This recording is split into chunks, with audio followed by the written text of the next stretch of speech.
नेताओं की लाइन लगी रहेगी, आते जाते रहेंगे, लेकिन हमें और आपको उन नेताओं से सवाल पूछना है जो 5 साल तक सत्ता में रहे और मलाई को चाटा, और उसके बाद फिर पुनः 5 साल बाद वो हमारे बीच में आएंगे और बाकी सालों जो बाकी की 5 साल हैं उनमें हमारे बीच में दिखाई नहीं देते हैं, हमारे सुख दुख में खड़े नहीं होते हैं और हमारे मुद्दों को नहीं उठाते हैं।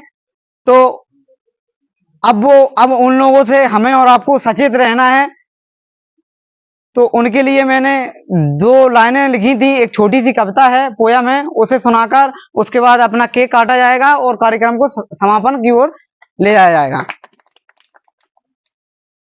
अब चुनाव आ गया है, अब वो लोग आएंगे। चुनाव आ गया है, अब वो आएंगे। बात चल रही है जो नेता सत्ता में है उन लोगों के लिए मैंने लिखा है। चुनाव आ गया है, अब वो आएंगे, तुम्हारे घर आएंगे, पैर छुएंगे, हाथ जोड़ेंगे, नाक रगड़ेंगे। चुनाव आ गया है, अब वो आएंगे। वो आपको हिंदू खतरे में है, वो आपको हिंदू खतरे में है ये कहकर डराएंगे, कहीं अपनी जाति का कहकर आपको अपना बनाएंगे।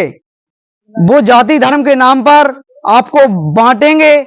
चुनाव आ गया है, अब वो आएंगे। किसी को साड़ी देंगे, महिलाओं के लिए है ये।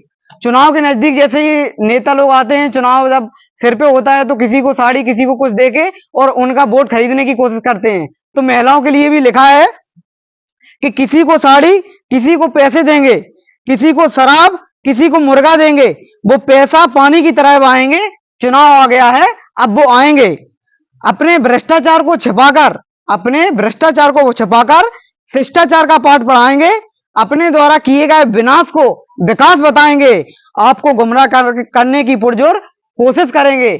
चुनाव आ गया है, अब वो आएंगे। वही मुद्दे दोहराकर आपका वोट लेना चाहेंगे। चुनाव हो जाने के बाद वो आपको 5 साल बाद अपना फिर मुंह दिखाएंगे।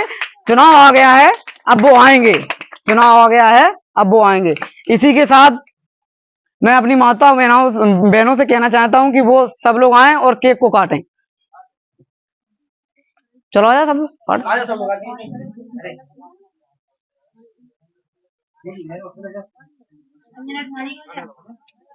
नेताजी